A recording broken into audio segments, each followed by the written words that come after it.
Good day, everybody. Welcome to this session of orientation for MSc Management and Human Resource Strategy. My name is Dr. Mrs. Felicity Esiedu Apia, and I'm a senior lecturer at the KNUST School of Business in the Human Resource and Organizational Development Department, and also the program coordinator for this particular program, which is MSc Management and Human Resource Strategy.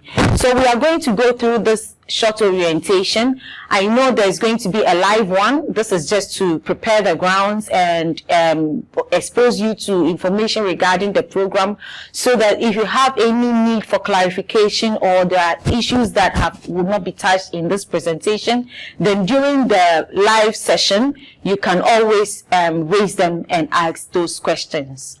All right. So what is the aim of this program? It's just to prepare you with the knowledge and expertise for human resource management in Ghana, Africa, and the world at large. We want you to have all the skills, the knowledge, skills, abilities, the competencies to practice human resource management in Ghana, in Africa, and in the world at large. So what are our objectives? One, to increase your understanding of the aspects of management and human resource management. So there are two different concepts. Management is the umbrella term, and human resource management is a key component under that. So we want to focus our attention on management and human resource management, and more specifically strategy, because we are looking at senior management positions, you occupying senior management positions once you are done with this course, or that this course should equip you to manage at that level in the organizations that you find yourself in. So we want you to be able to critically evaluate the role of human resource management in achieving competitive advantage, especially in post-COVID. Companies are scrambling, and it's an opportunity, but at the same time, it's a threat. So how do you, as a human resource management practitioner, help your organization to achieve competitive advantage through the strategic management of the human resources in your organization, and also in that sense to develop the strategic skills, your strategic skills and thinking, in order to become organizational change agents while learning to effectively manage the day-to-day operations of your organization. So change, we always say change is the only constant thing in business, in the world and in life. So we are being bombarded with a lot of changes these days, and especially with COVID and with all that, its ramifications and all that. So it's very important and it's very key and relevant at this time to train students to be able to manage change, especially in the aspect of human resource management. And then also to help you gain deep insight into organizational business priorities and appreciate how people management can contribute to the broader strategic objective. So your duty is not just to pamper employees. Well, it is not speaking to pamper employees at all. It is to make sure that whatever you do in terms of managing the human resources is actually contributing to the bottom line.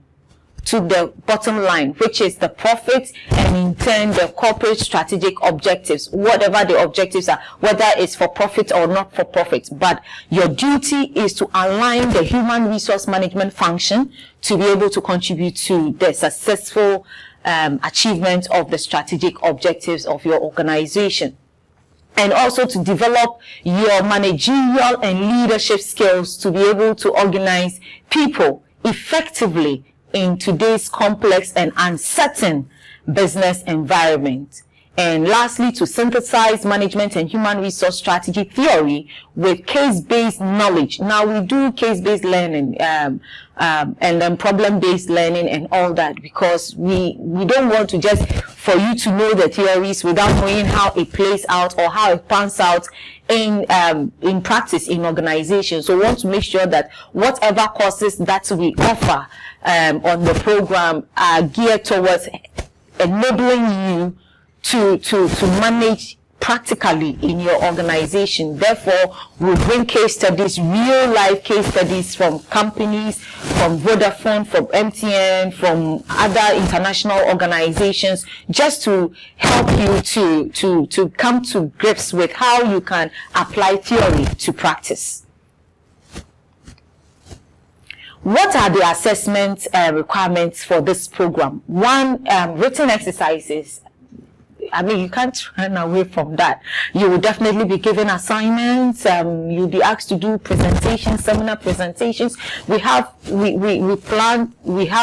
plans for several seminars, or we plan seminars for our postgraduate students. On one is country manager, where that one is a simulation. You actually go online and work with different people from different parts of the world for a common goal, and we see how your team working skills also plays out, even not just with local people, Ghanaians, but with also people from outside the country through the virtual means. So we'll be doing that. And there are other seminars on innovative workplaces, on ethics, on corporate social responsibility.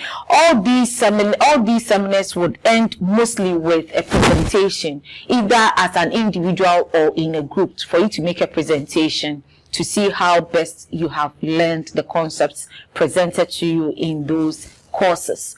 There's also written exercises in the form of assignments, seminar presentations, like I just explained, written examination. Yes, you do a written examination, whether by whatever format it will take, I don't know now, because we were used to sit down face-to-face exams, and I'm sure that will continue for some time. But if push comes to shove, we will still write exams, and we write exams online. So just get yourself prepared for the exams and for written exercises and for seminars and presentations. You would say that, oh, me, I'm shy. You cannot be an HR practitioner and be shy. It will go away. That's the purpose of those presentations. So the first presentation, you may have jitters if you are not used to it. Second presentation, but it will build your confidence as you go along. And by the time you finish, you'll be able to make presentations to thousands of people or one person. Because some people can make presentations to so many people, but when it comes to making a presentation to one person, they become scared and they can't do it. So you should be able to do these things by the time you finish, and it's our aim to develop those skills. Even if you already have it, we want it improved by the time you finish. And of course, you have to do your thesis. I'll talk about it more in detail later on. So these are the forms of assessments that you'll be asked to do. We have broken it into, on semester basis, they are broken into two. There's the continuous assessment and end of semester assessment, which is the examination, end of semester examination. So the continuous assessment forms 40% of your cumulative score for a particular course. So the every course has a maximum mark of 100%.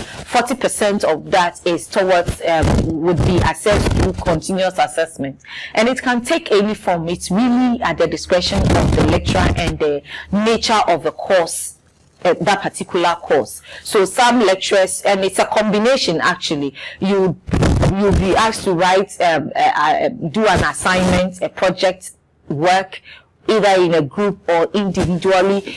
You'll be asked to do presentations, you'll be asked to do classroom work, you'll be asked to sometimes, depending on the dictates of the course, go interview someone, maybe a manager, and then report on it, write a report on it. It can take any form. It can take the form of a quiz.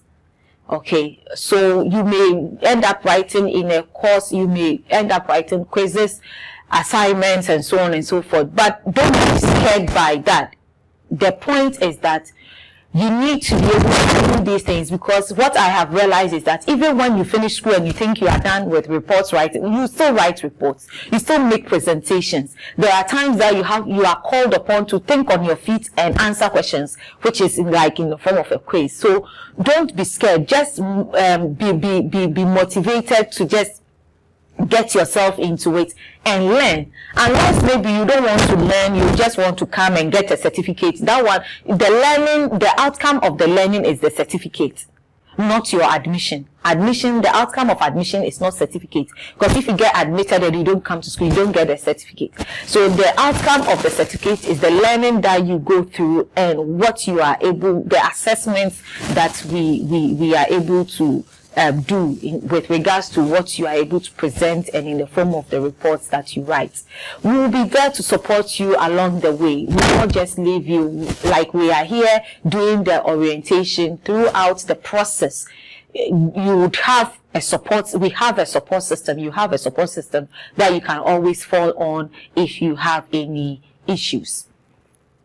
So that is 40%, and then so the 40% is not just one assignment or one board something. Normally it's a series of assignments or an assignment, a quiz, a presentation, and so on. So and like I said, it's normally at the discretion of the lecturer and the nature of the course that you'll be taking. So it's not the same for all courses, but at the end of the day, your continuous assessment would round up to 40%. And then the end of semester would obviously be 60%. So the end of semester is a formal examination. It's written under formal examination conditions at the end of the semester. I have to say, for example, our program, we would normally have block, because it's online, it's ideal, it's under Institute of Distance Learning. So it's not just at the end. The end is normally for the regular on-campus students, but for the master students doing the online programs, we segment it into blocks. So we have first block, second block, third block, and you would normally write the exams at the end of each block. If that format will change, we will let you know way ahead of time. But that is the normal trend, that you do 2 courses, you write the exams. Another 2 courses, you write the exams. And 1 course, you write the exams. Or 2 courses, you write the exams. Now, somebody will say, oh, me, I don't want that. I want to write all my exams at the end. Somebody will say, no, I prefer. The point is that this is adult education, and we don't want to dump a lot of things on you and ask you to come and write the exams for all the 5 or 6 courses at the end of the semester. That is going to be too much. And we know that most of you, if not all, are workers. Okay, so 2 is manageable. You do 2, you have a revision, and then you come and write. So that's how the format is. So by the end of the semester, you may just, at the tail end of the semester, you may just have 1 paper to write or 2 papers to write instead of all the papers that you have all the courses that you have done. Okay, so just bear that in mind and plan accordingly. Ideal will issue out the timetable if they haven't done so. They will do so as soon as possible so that you can plan ahead. So what are the graduation requirements? So graduation requirements, we have the course requirements and thesis requirements and department requirements. So I'll take you through in that order. So course requirements, students are expected to pass all courses, core, elective, program-specific courses with a minimum of 50%. So don't let your motive, or don't let your expectation be that, oh, I want to get 50%. 50% is the minimum, and you really don't want to get 50% if you ask me, because if you continue to get 50% in all your papers as we go along, you realize that when it comes to graduation itself, you need 55% cumulative weighted average to be able to graduate. So if you are getting 50, how are you going to get the average of 55? So you need to get more than that, and I'm sure you are aiming to get your A's in this program. Okay. So for a single course, you need 50% to pass that course. But for the whole program, for you to graduate, you need a cumulated weighted average of 55%. It means when we put all your courses together and divide it by the number of credit hours, your average should be more than 55 or more for you to graduate. If it is less, you can't graduate. So don't say that, oh, but we said that you need 50% to pass the course. So once you are getting 50, we should allow you to pass. No, the requirements are there, and that is what I have just explained. So in order for you to also, for a master's candidate to graduate in any of the specializations under KNUST School of Business, and therefore in the distance learning mode, you need to complete a minimum of 36 credit hours. The 36 credit hours is made up of 5 courses in the first semester, 5 courses in the second semester, and then 6 credit hours for the project. 3 in first semester, 3 in second semester.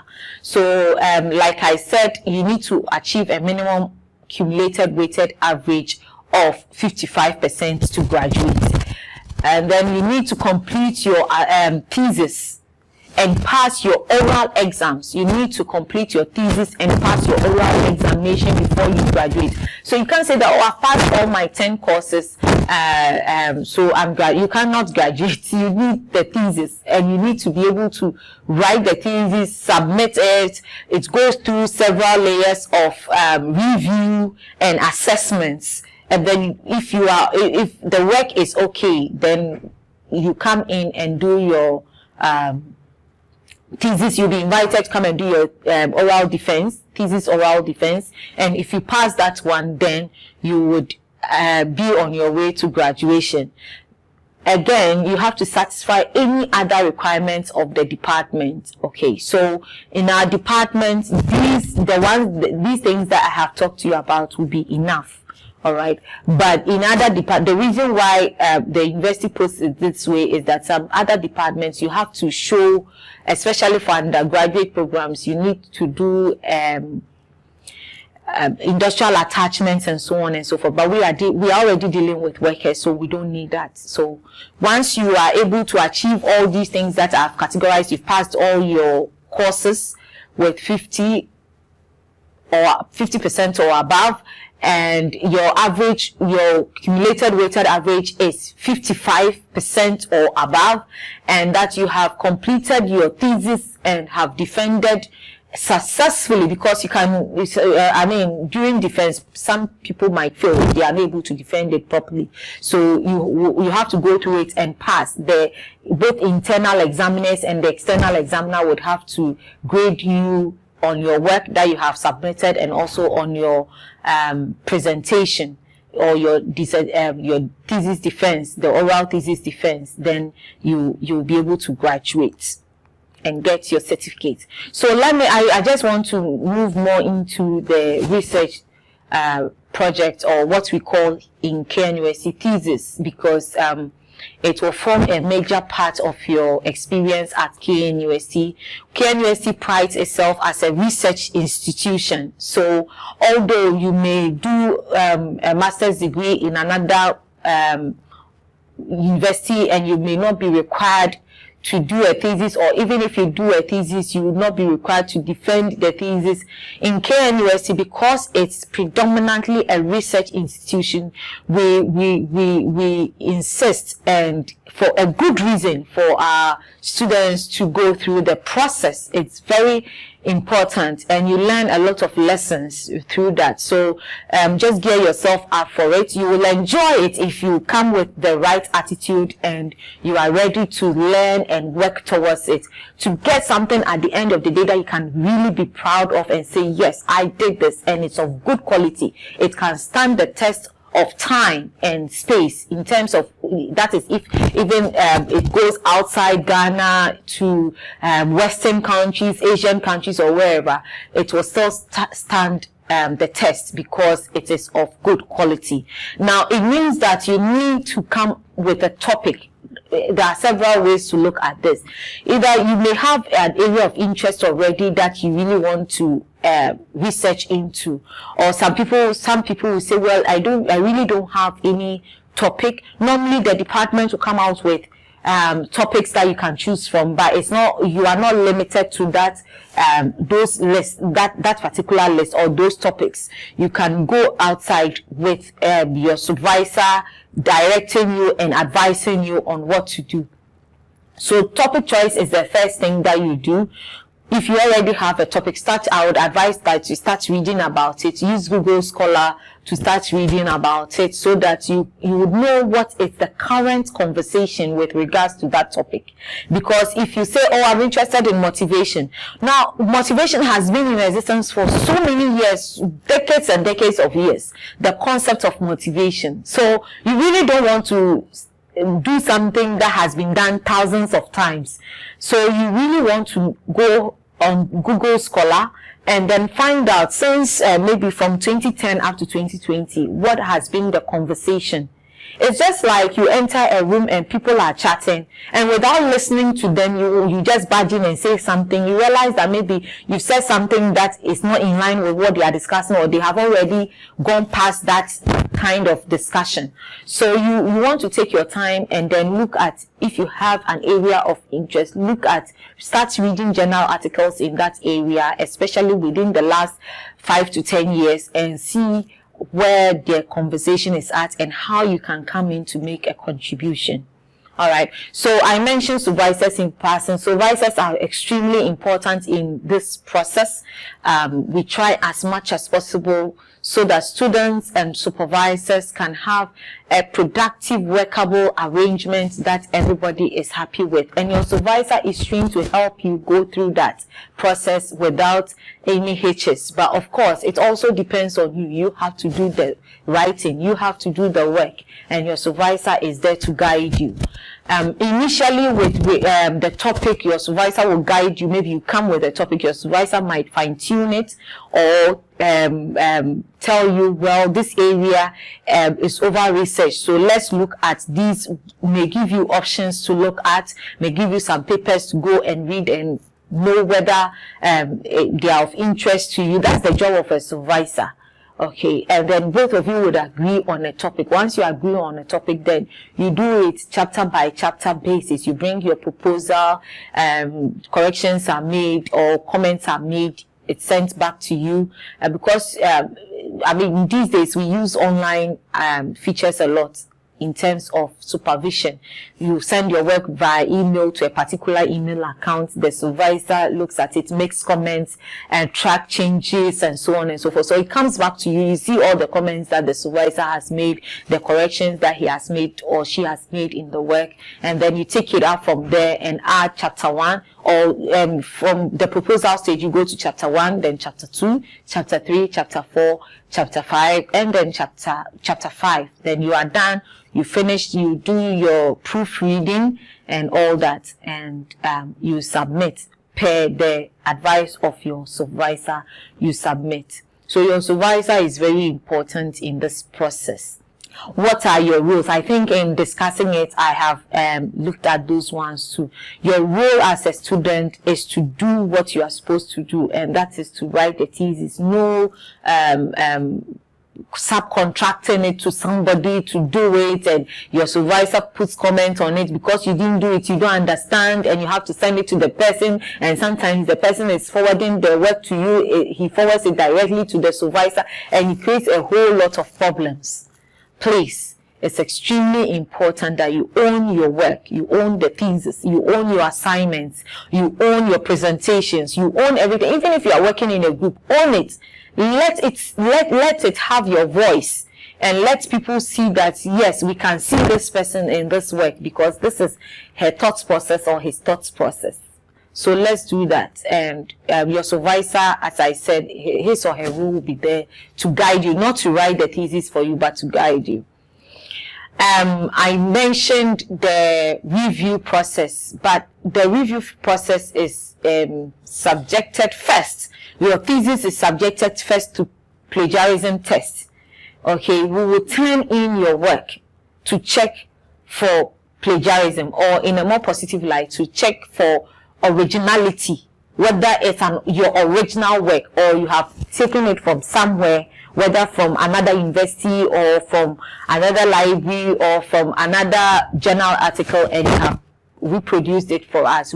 It's a software. We will check. It's not a human being who is doing it, so you can't come and beg. We will check for plagiarism. You need that plagiarism report or originality report in order for graduate school to even accept your final thesis submission. So don't think that, oh, I'll just copy, put it together and bring it. If you bring it and we run the plagiarism test and you are found wanting, you'll be asked to, sometimes you will be asked to go and write on a totally different topic all over and start all over again. So your friends will graduate and you will not be graduating at the same time as they are. So please be advised. Even the assignments are checked for plagiarism. Your thesis will be checked for plagiarism. And then, like I said, you have to go through, once your work is assessed as good enough to go through defense, you'll be invited to come and do an oral defense. That place, whoever you subcontracted to will not be there or will not be allowed in. You'll be there alone. So it's better you do it from the beginning by yourself. There will be places that we understand that you may need help. For example, if you are doing a quantitative study and you have to do your analysis and you are not very conversant with it, you can learn it, but you can also get somebody to help you, teach you how to run the analysis. But that's just that. After that, you have to interpret the results and everything else that comes with the work. You have to do it yourself. You have to even understand the analysis process. So it's not like you go and dump it on somebody and the person does it and brings it to you. You have to sit down and the person takes you through and do the analysis together so that you can learn from it. The next time in your organization, they are looking for, or they want you to run analysis on, say, the performance over the past 10 years, you will not be found wanting because you already know how to do those analysis and produce tables and all that. So it's part of the training process. Okay, timelines. Like I said, chapter 1, sorry. Semester 1, we have semester 1, semester 2, and of course, once you start now, you are ending, the semester 2 will end in April, May next year, 2021. Okay. And then you have about 2 months to finish up your thesis. So your thesis doesn't start when you finish your thought courses. No. Right from day one, you'll be given, within the first month that you start school, you'll be given supervisors. So right from beginning, we'll ask you to bring your topics. That's why I said you should start thinking of the topic. And it has to be in management and human resource strategy. Please don't bring topics in political science, in agric, in medicine or wherever. You can't do that, or in education, typical education topics. You cannot do that because you are going to graduate with a master's in management and human resource strategy. So your thesis must reflect that. So if you already have a topic, all well and good, if you don't start thinking about it, and once we have the live session, you'll be asked to submit. We'll choose class reps for the various centers. You submit to them and then they compile the list and submit to us. Or we even probably will create a Google form. These days, everything has gone online. We'll create a Google form and then we send it out to you. You fill it with your topic and everything. We compile it. And then based on your area, we assign you to a supervisor. Your supervisor, you will be informed of your supervisor, the contact details and all that. So you contact your supervisor and then you arrange with your supervisor how you want to move forward. All right. So it starts from when the program starts. And so you'll be working alongside the coursework and all that. But by April, May, when you are done with your thought courses, then at that point, it is expected that you be in chapter 4, chapter 5, when you are wrapping up and dotting all the I's and crossing out all the T's and all that, just to get the work ready for submission. So once you get the work ready for submission and you go through defense, June, July, August, by September, October, your results, everything is complete, and then you have your November graduation. All right. So that's how it works. So I just thought I should put this there so that those of you who want to start reading around the courses that you'll be doing in the first semester and in the second semester, you can start maybe ordering some books. But no, wait, get the videos so that you know the recommended text. Then you can start reading about these courses and what is expected of you. So first semester, these are the courses: business law and ethics, human resource management, leadership and organizational behavior, management theory and practice, and research techniques in management. You realize we put the research techniques in management in the first semester because we know you need it for the journey. So it will be one of the first courses that you do. The fact that it's the last year doesn't mean that's the last course you do. You will do it earlier. All right. And then in second semester, these are the courses that you will be taking in the second semester: employment relations and labor law, human resource information systems, international management, performance and reward management, strategic human resource management. So somebody will ask, but when I finish, what kind of work can I do? Okay, so I present to you what your future could look like. I mean, there's no telling, there's no boundaries to what you would become or what all of us would become 10 years, 20 years down the line.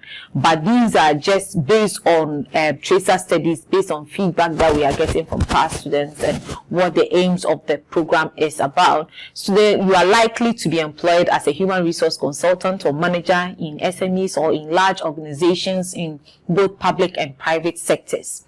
And then you can be entrepreneurial about it and set up your own management and human resource consultancy firm if you have the experience to back you, and recruitment agencies, and also practice as external consultants to organizations and agents to the public and private sector. So there are so many doors of opportunities. It's not, and when we talk about private sector, public sector, it cuts across. It cuts across. Even NGOs, okay, it cuts across.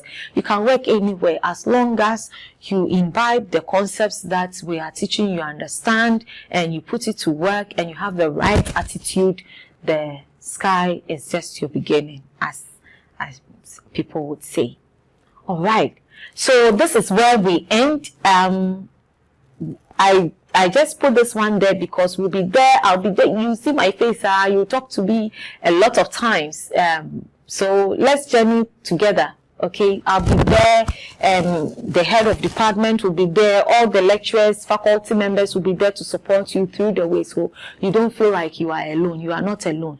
The whole KNUST is supporting you and cheering you on, that once you have started this journey, it will come to a successful end. And whatever reason why you are coming on board, you'll be able to realize it by the time you are done with this course. So welcome on board to KNUST School of Business and Institute of Distance Learning. If you have any questions, like I said, we would have a live session later on. So please put your questions down and we'll discuss those ones once we have that session. Thank you for your time. Bye-bye.